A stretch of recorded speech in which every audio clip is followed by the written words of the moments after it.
Paz de Cristo, o amor de Maria e o carinho de São José. Estamos aqui mais uma vez dando continuidade à nossa viagem através da vida de São Paulo. Começamos com as suas viagens literalmente no vídeo anterior e hoje vamos navegar por suas cartas. E esses dois vídeos estão intimamente ligados. Primeiro ponto importante para você entender: não vamos seguir a ordem sequencial da Bíblia. Por quê? Eu preferi seguir a ordem sequencial cronológica das viagens. Esse é o primeiro ponto. Segundo ponto importante: você deve, lembra que a gente combinou, ter a Bíblia em suas mãos. Sim, nós vamos identificar a passagem bíblica na tela do seu celular, mas eu gostaria que a gente fizesse esse exercício de ter a Bíblia e conforme eu for falando da passagem bíblica, você vai acompanhando na sua. Essa é uma das vantagens do vídeo gravado. Você pode pausar, abrir, marcar. Não deixe de acompanhar com a sua palavra. Eu tive uma situação da perda de uma amiga no fim de semana. Eu não tive condições de gravar, ainda estou bastante triste, mas com Deus vou superar essa tristeza. Então estou gravando hoje, dia 30 de setembro, na véspera de lançar um vídeo. Por que eu estou contando isso para vocês? Hoje é dia de São Jerônimo, aquele que traduziu a Bíblia do hebraico e do grego para a língua latina. Devemos demais a São Jerônimo. E o trabalho de São Jerônimo não pode ter sido em vão. Temos que ter intimidade com a palavra de Deus. E a carta de São Paulo é um excelente convite para isso. Tratados esses dois pontos, vamos à primeira carta. Lembre-se, não é em ordem. Então eu começo com a carta de São Paulo a Gálatas, aos habitantes da Galácia. A carta aos Gálatas foi escrita em sua primeira viagem apostólica, dos anos de 45 a 49. Aparecem aí nessa comunidade um grupo que eu vou apresentar a vocês, chamado os judaizantes. Quem eram os judaizantes? Eram aqueles judeus que aceitavam, sim, a conversão dos gentios, ou seja, aqueles que não eram judeus, mas com uma situação bem específica. Eles teriam que aceitar e seguir as 613 regras, mandamentos da lei de Moisés, da lei mosaica e também a circuncisão. Se vocês assistiram, devem lembrar o nosso vídeo passado, essa questão foi abolida, foi encerrada no primeiro concílio em Jerusalém, que São Pedro estava, São Paulo também. Então se entendeu que as pessoas, os gentios que vinham para essa nova religião, eles não precisavam cumprir esses 613 preceitos. E a circuncisão. Por quê, gente? Jesus traz, não que essa lei não fosse importante, foi para aquele povo, para aquele momento, mas Jesus, ele traz o que nós chamamos da nova aliança. A lei mosaica não cabe nessa nova aliança. A lei mosaica não acolhe o novo evangelho, aquele que Jesus traz. Por isso, essa luta dos judaizantes que Paulo teve que combater na Galácia.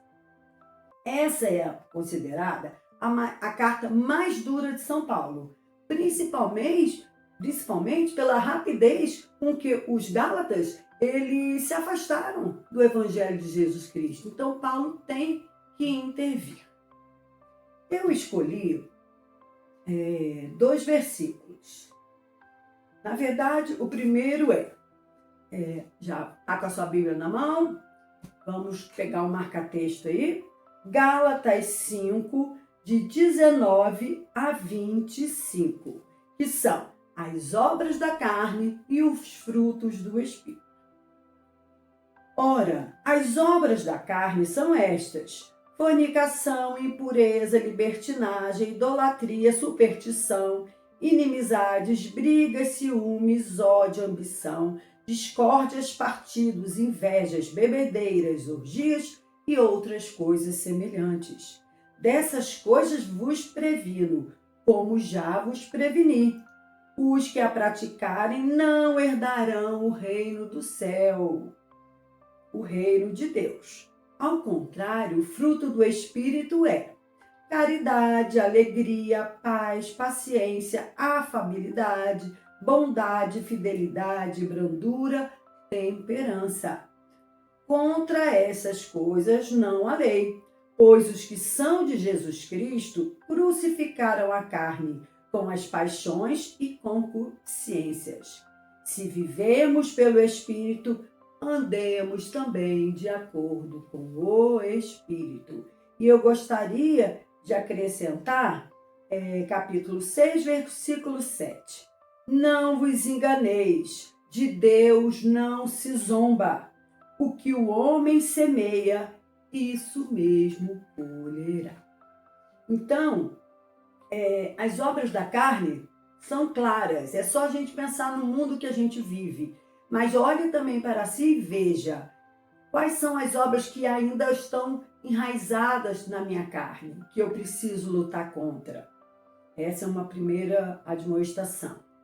Depois, os frutos do Espírito. Quais os frutos eu já tenho? Quais os que eu preciso conquistar? Não confunda frutos do Espírito com dons do Espírito Santo.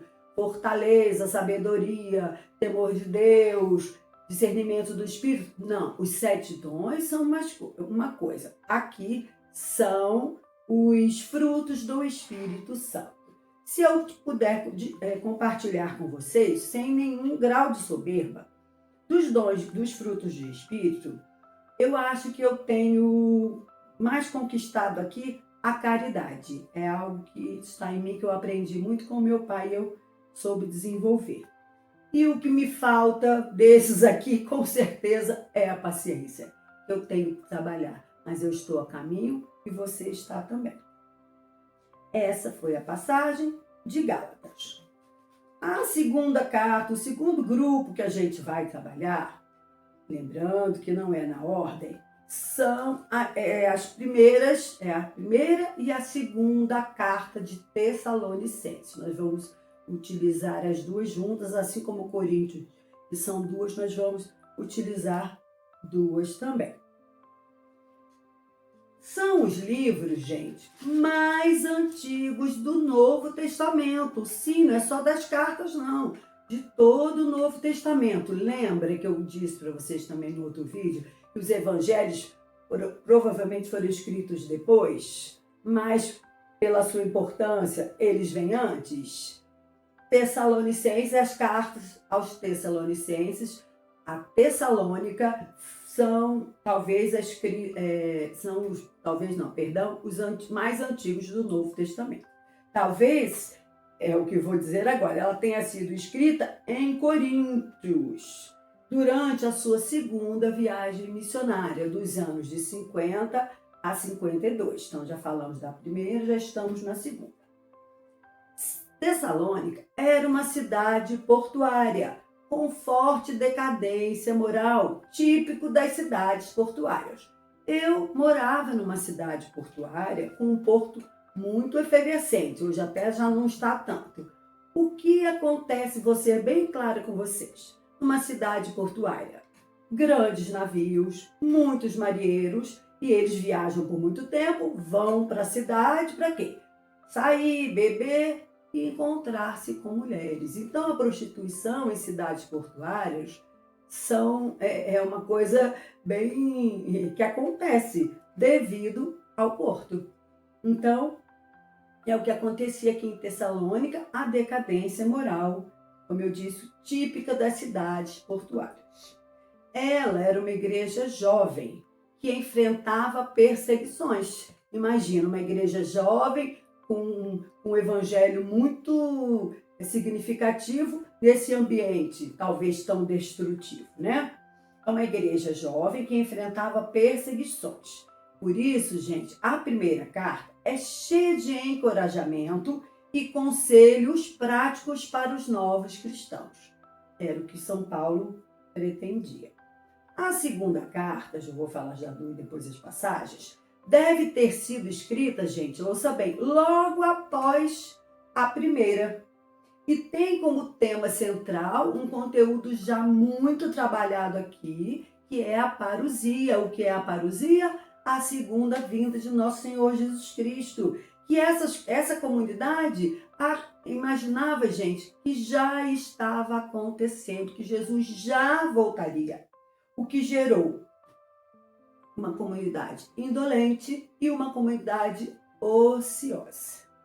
E aí a gente tem uma curiosidade, né? Aquela comunidade que a gente, de certa forma, está criticando, que já estava esperando a vinda de Jesus e se tornava ansiosa, se a gente for trazer isso para o dia de hoje, que incoerência! O mundo de hoje, ó, não está nem aí. O mundo, gente, em geral, não está nem aí para essa segunda vida.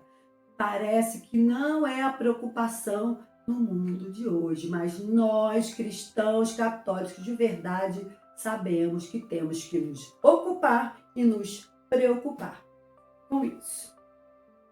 Vamos primeiro, anote aí, vai estar escrito aqui, né? Primeira carta aos Tessalonicenses, capítulo 15, versículos de 16 a 22. Que São Paulo nos ensina: vivei sempre contentes, orai sem cessar. Em todas as circunstâncias, dai graças, porque esta é a vosso respeito a vontade de Deus em Jesus Cristo. Não extingais o Espírito, não desprezeis as profecias, examinai tudo, abraçai o que é bom, guardai-vos de toda espécie de mal. Poucos versículos, mas que São Paulo está nos admoestando, nos mostrando como o cristão deve viver. Como eu disse, é uma igreja nova, uma comunidade nova, que estava sofrendo ataques, mas que ela tinha que se manter firme. E eu queria voltar aqui no 19, não extingais o Espírito. O que é não extingar o Espírito? É não sufocar o Espírito. Podemos vai ao encontro dos frutos do Espírito. A gente tem que fazer com que esses frutos estejam presentes na nossa vida, porque senão é isso que a gente faz. A gente sufoca com os nossos pecados, com as nossas faltas, a gente extingue, sufoca o Espírito Santo. Tenho certeza que é isso que você não quer isso para a sua vida, nem eu para mim. E 2 Tessalonicenses, capítulo 2, versículo de 1 a 5. Vinda do Senhor Jesus. Lembra que ele estava com essa preocupação exagerada com a parousia?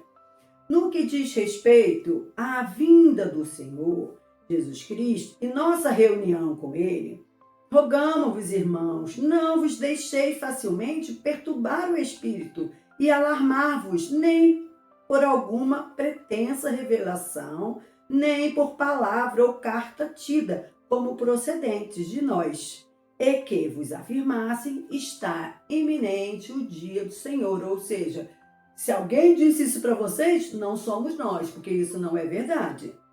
Eu continuo, né? Até o 5. Ninguém de modo algum vos engane, porque primeiro deve vir a apostasia. O que é a apostasia? Antes da vinda de Jesus, a apostasia, a desistência da fé, isso que a gente vê na humanidade. E deve manifestar-se o homem da iniquidade, o filho da perdição. O adversário, aquele que se levanta contra tudo, o que é divino e sagrado, a ponto de tomar, ouça isso, que coisa mais triste, a ponto de tomar lugar no templo de Deus e apresentar-se como se fosse Deus. Não vos lembrais de que vos dizia estas coisas quando estava ainda convosco? Então, ele está ratificando que não é por intermédio das palavras de Paulo, que eles não estão dizendo que a segunda vinda de Jesus já acontecia. Paulo está sendo claro que nós temos um adversário, tem outras passagens que eu escolhi assim, nós temos um adversário para vencer, nós temos um adversário que nos incomoda todos os dias e que a gente tem que lutar. Vou falar mais disso em outras passagens. Fiquemos atentos, meus irmãos e minhas irmãs. E o versículo 5, eu vou só repetir que é bem pequenininho. Não vos lembrais de que vos dizia essas coisas quando estava ainda convosco? Esse é um versículo importantíssimo que prova que nem tudo que foi visto, feito e falado está na palavra de Deus. Não daria tempo de se registrar, não existia papel, não existia impressora. Paulo está dizendo que vos dizia essas coisas. Que coisas? Essas e mais outras, quando ainda estavam convosco. É só para ratificar que a igreja não se baseia só na palavra. Ela tem o sagrado mistério e a sagrada tradição. Agora nós vamos falar num segundo grupo de cartas, que é a primeira e a segunda carta aos Coríntios.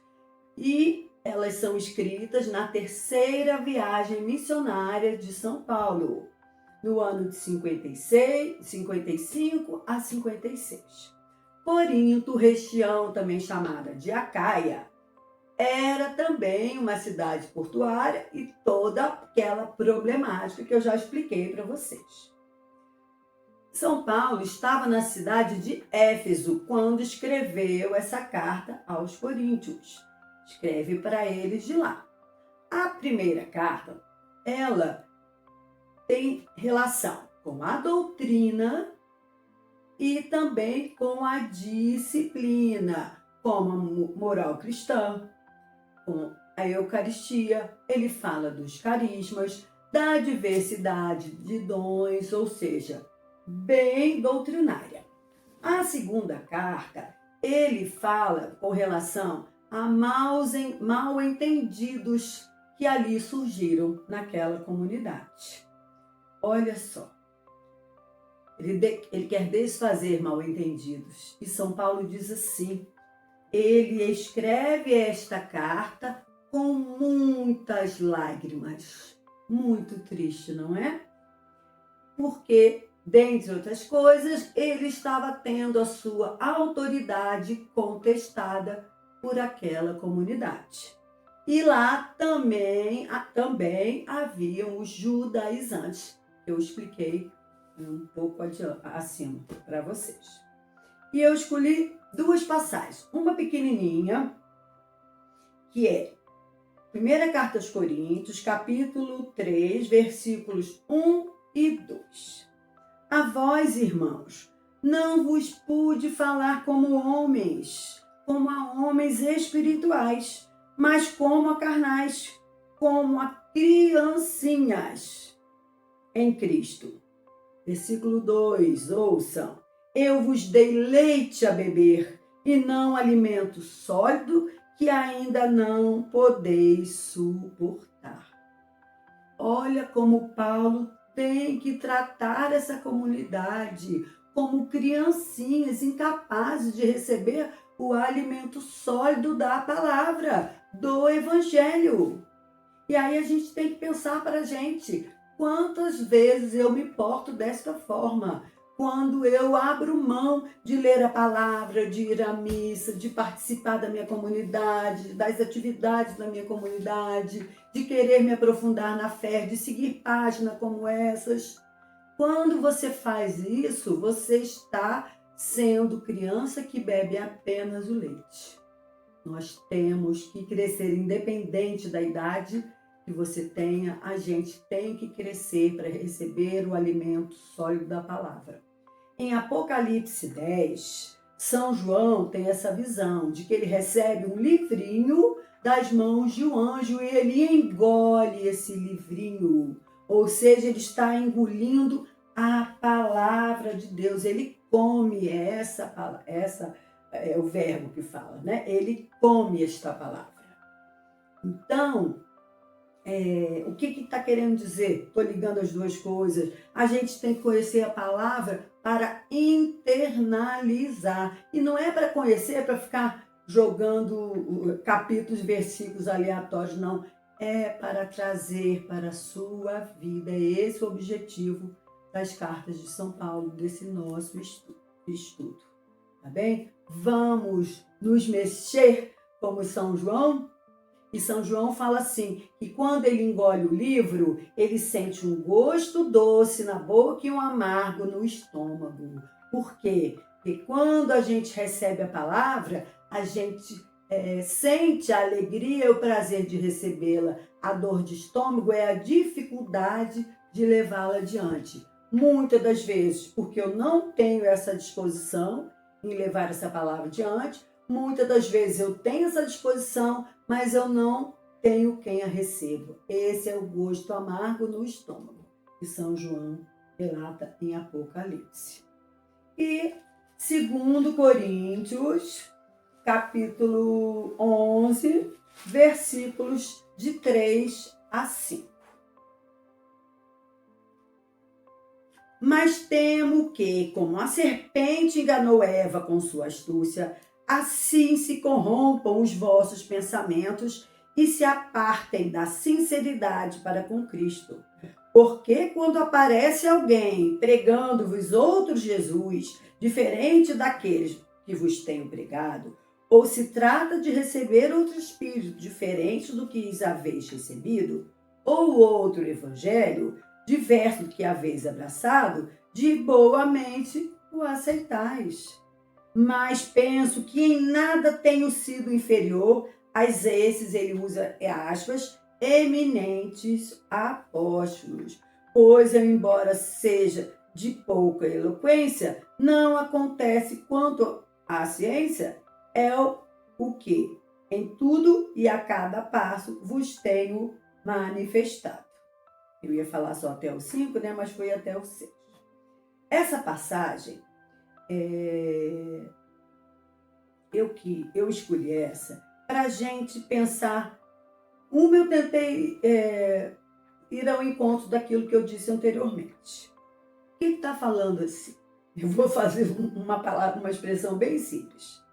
Cuidado para que qualquer vento não te leve para cá, qualquer vento não te leve para lá. É isso que São Paulo está falando. Ele prega esse outro Jesus, vem alguém com uma determinada palavra, com uma determinada acolhimento ou com uma determinada proposta e você abre mão desse Jesus verdadeiro. Do que eu estou falando? Sim, dos católicos que largam a Igreja Católica. Volto à passagem anterior. Na Igreja Católica você tem alimento sólido, mas se você não fizer a sua parte, você não vai receber. Aí você continua recebendo esse leite, porque você é criancinha, junto com o que está dizendo aqui, vem alguém e te leva com uma facilidade tremenda. E eu vou usar um exemplo concreto. Eu estou falando aqui para católicos, eu não quero ofender as outras denominações. Vocês já viram a quantidade de igrejas novas que nós chamamos de igrejas de parede pretas? Tenho certeza que sim. O que acontece nessas igrejas? Eu, Anali, gostaria de ir lá? Gostaria de vivenciar o que acontece lá? Sim. Sabe por quê? É muito louvor, é muita música, e a bateria, e é todo mundo cantando, alegria. Sabe como diz isso? É emoção, sensorial. Claro que eu ia gostar, claro que eu ia estar feliz lá. Só que essa emoção sensorial é momentânea. É leite, não é alimento sólido. Cuidado com a busca exagerada no prazer sensorial.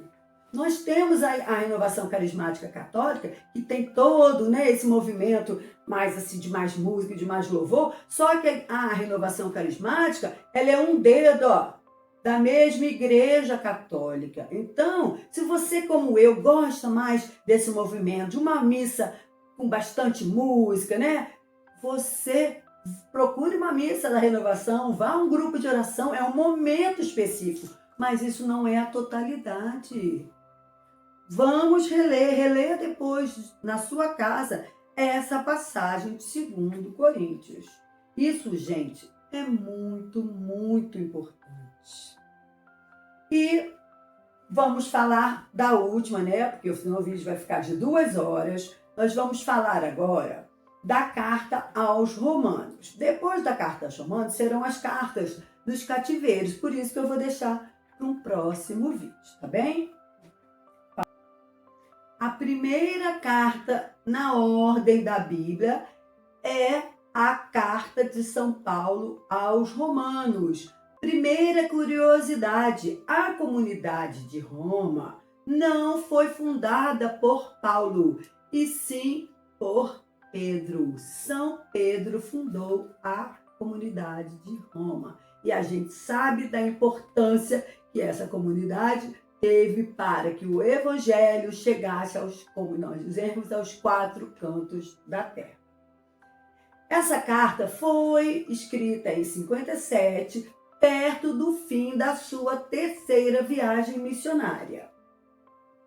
É considerada a mais importante, gente, pelo seu sentido teológico. O que essa carta quer afirmar com toda segurança, com toda certeza?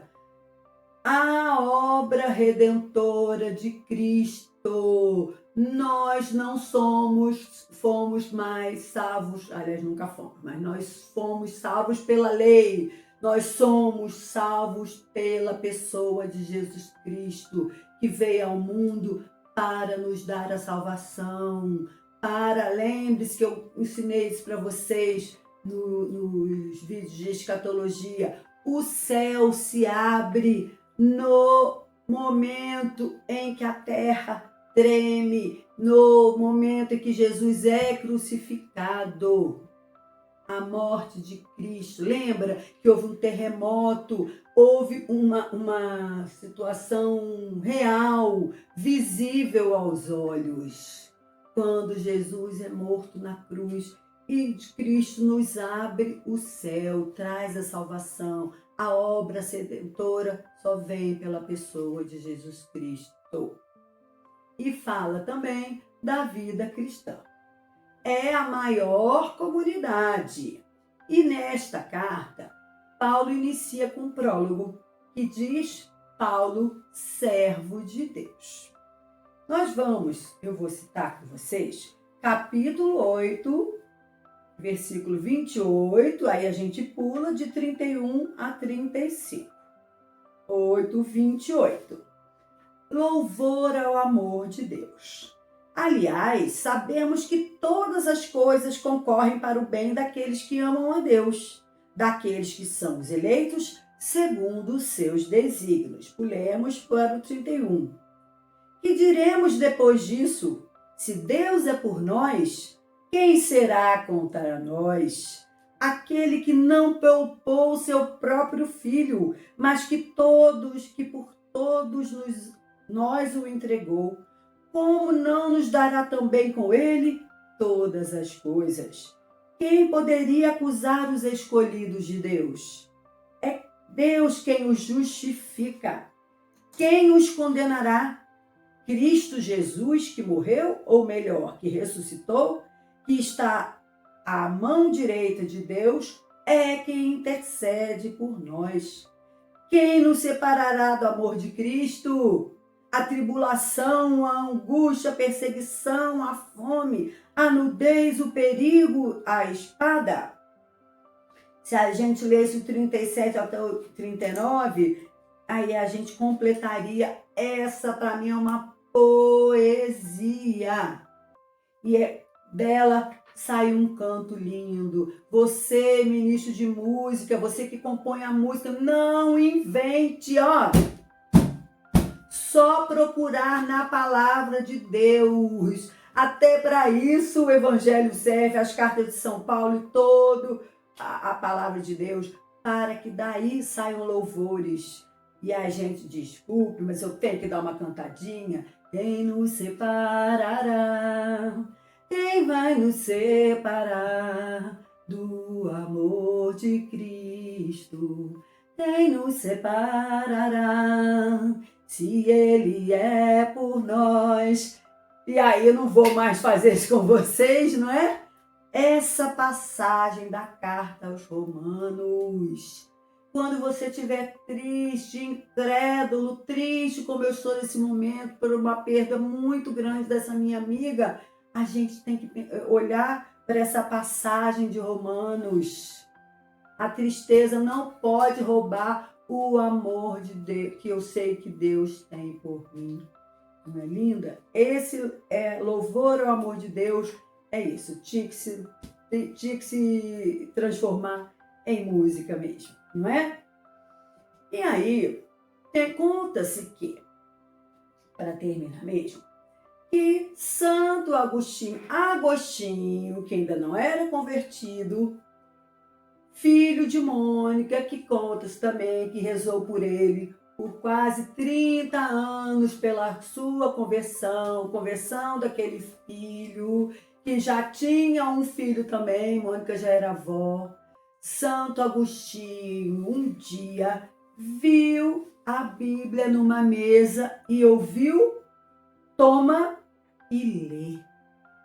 E Santo Agostinho, olha, a Bíblia estava aberta, como está a minha, e ele, ouvindo, toma e lê. Quando ele se dirige para a Bíblia, ele lê Romanos 13, de 11 a 14. Essa foi a passagem que tocou o coração de Agostinho e ele se converte e se tornou quem nós sabemos que ele é, o grandíssimo Santo Agostinho. E que Santo Agostinho leu? Vigilância na espera. Ouça, imagine um homem fora da igreja com uma vida bem conturbada. Isso é tanto mais importante porque sabeis em que tempo vivemos. Já é hora de despertardes do sono. A salvação está mais perto do que quando abraçamos a fé. A noite vai adiantada e o dia vem chegando. Despojemo-nos, das obras das trevas e visitamo-nos das armas de luz. Comportemo-nos honestamente como em pleno dia. Nada de orgias, nada de bebedeira, nada de desonestidade nem de soluções, nada de contendas, nada de ciúmes. Parece até que é a mesma passagem, não é? Ao contrário, a palavra disse a Agostinho e foi o que ele fez. Ao contrário, revestivos do Senhor Jesus Cristo e não façais caso da carne, nem lhes satisfaçais aos apetites. Olha a importância da palavra de Deus. 3, de 11 a 14, 3 versículos devem ter tocado como uma flecha no coração de Agostinho e para que ele pudesse se transformar em quem ele se transformou. Não estamos brincando, gente, quando falamos da palavra de Deus. Não estamos brincando quando a gente diz que aqui há salvação. A salvação vem em Jesus Cristo, mas a gente se fortalece para ser um cristão melhor através da palavra de Deus. Não deixe de me acompanhar. Vamos falar das demais cartas no próximo vídeo. Eu conto com a sua presença, eu espero que você tenha gostado. Não deixe de abrir, vamos deixar de ser crianças e vamos receber o alimento sólido. Desculpe ter repetido isso tantas vezes, mas é fundamental para que a gente possa caminhar. Jesus está voltando e nós estaremos prontos.